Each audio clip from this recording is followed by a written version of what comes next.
Le Parlement européen est désormais composé de 751 députés élus au suffrage universel direct. Il représente les 504 millions d'habitants des 28 États membres. Il partage le pouvoir législatif de l'Union européenne avec le Conseil de l'UE, composé des ministres des pays membres, dans un équilibre très complexe. The report shows clearly that the level of corruption varies from member state to member state, but it also shows that it affects all member states. There are no corruption-free zones in Europe. C'est le deuxième parlement le plus grand derrière l'Inde et le plus grand parlement transnational. Les États y sont représentés selon leur taille.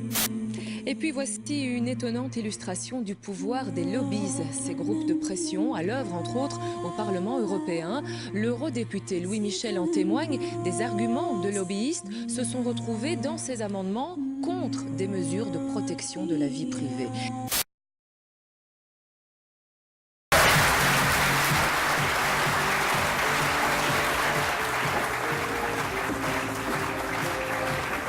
L'Europe est aujourd'hui confrontée à un véritable paradoxe. D'une part, les Européens attendent des solutions aux grands problèmes de nos sociétés, et d'autre part, ces mêmes citoyens ont de moins en moins confiance dans les institutions de l'Union. Et c'est cette méfiance qui se reflète dans le rapport de Transparency International qui a été publié le 24 avril.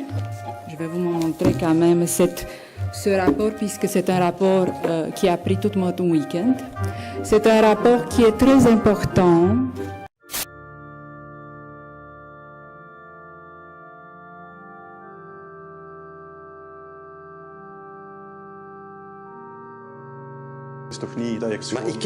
Maar hoe moet ik het u zeggen?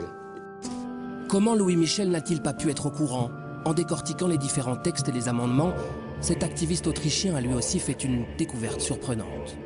That was really the thing where we put it side by side. On one side you have the lobby paper, and on the other side you have the amendment in the law, and it all matches right on right. Une bonne partie des amendements des députés sont donc des copier-coller de rapports de groupes d'influence.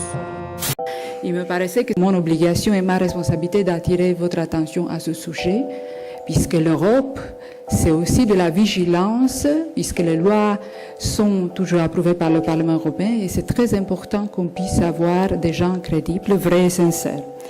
Donc il y a actuellement 20 000 lobbyistes qui se rendent régulièrement à Strasbourg et à Bruxelles afin de rencontrer les députés européens et les membres de la Commission.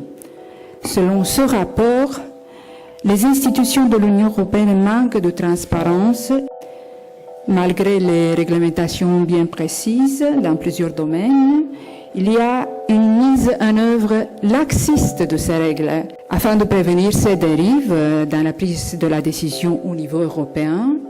Les FDF proposent que l'inscription au registre de lobby de l'Union européenne, actuellement facultative, soit rendue obligatoire, que les institutions de l'Union européenne rendent publiques les positions des lobbyistes, qu'il y a des procédures de nomination claires, objectives et transparentes, non seulement par rapport au conflit d'intérêts, mais également par rapport à la publication du patrimoine, que OLAF, l'office qui s'occupe de antifraude au niveau de l'Union européenne, soit renforcé, qu'il garde son indépendance institutionnelle. Donc ça, ce sont des mesures que nous avons prévues dans le programme en réponse à ce rapport de Transparency International.